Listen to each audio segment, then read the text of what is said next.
here, Kastelberg, it's a very steep south-facing hill. This is our main plot with old vines. The average age here is about 65 years old. And what is typical of Kastelberg Grand Cru is this black schist that we have over here. We also call it schist de stage. And this is a very rare type of rock.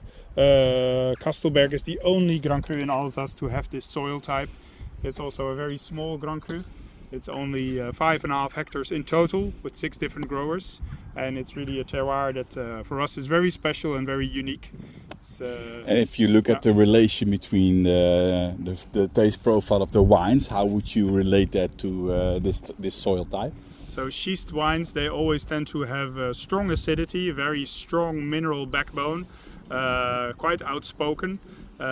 Which is a profile that we love, but it's maybe not for everybody because they are really strong personality wines.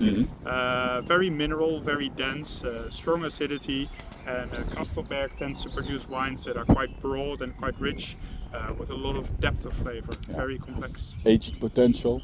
Big aging potential. What's your favorite year if we would open a bottle right now? Ooh, for Kastelberg, I think vintage that I really love is 2008. That's a very nice vintage for Kastelberg. 2016, also an outstanding vintage. And more recently, 2020. So what's obviously you don't have everything in hand, given the fact that you have to work with nature. Yeah. So what is the ideal kind of season for this plot? What is the ideal setting? What do you need in going from the start, from the winter till the end of till the harvest? So a good cold winter, that's always nice. Ideally with some snow and some frost. So you really the sap flow is really stopping. That's what you mean. We need a good dormant period, which is what today is becoming a bit more difficult because winters are less severe than they used to be. Yeah. But a good dormant period, it's very important for the vineyards. So with some good cold weather and some snow ideally.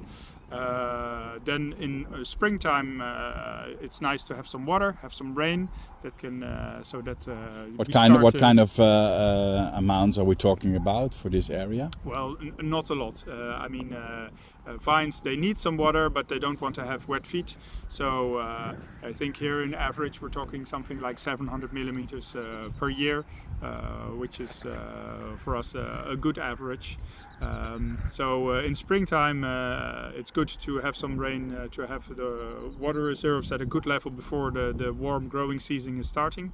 And then of course during the growing season you want a lot of sunshine, especially during flowering, which is just about starting right now. Now in 2 weeks probably. Yeah. And then it's very important that you have a stable weather with not too much wind, nice weather. So far it's looking good. Towards the end of the week is probably will probably really be in the flowering period. And we're getting some nice weather with like 25 degrees and sunshine, so that's perfect for flowering. That's a crucial period. No problems with pollination? No, in general for us it's not a problem. All right. No. And just one step back, there's no issues with early bud break and frost here?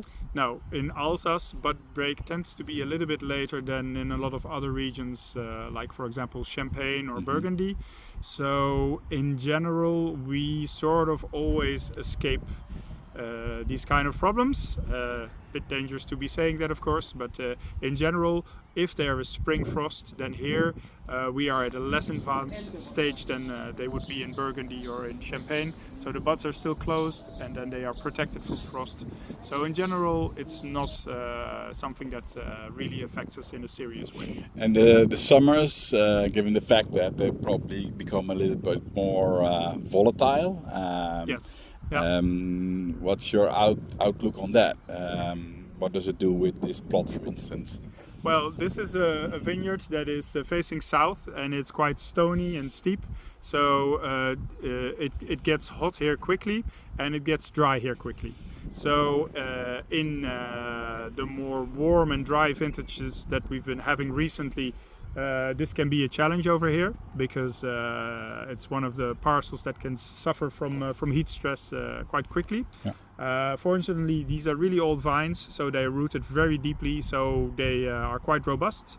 But that can quickly be a challenge here on these warm south-facing sites. On the other hand, if you have really wet years, like for example last year, then a site like this is actually a big advantage. It's ideal because, for drainage. Yeah, we have very good drainage. Also, after the rain, this dries up quickly because there's always a bit of a breeze. So actually, last year was funny. In a lot of our vineyards where we have Pinot varieties, we had really dramatic yields because they are very sensible to mildew mostly. But here on a site like this, our Rieslings, they were magnificent. We had really nice grapes, good yield. So the complete opposite, but in the same vintage. So yeah.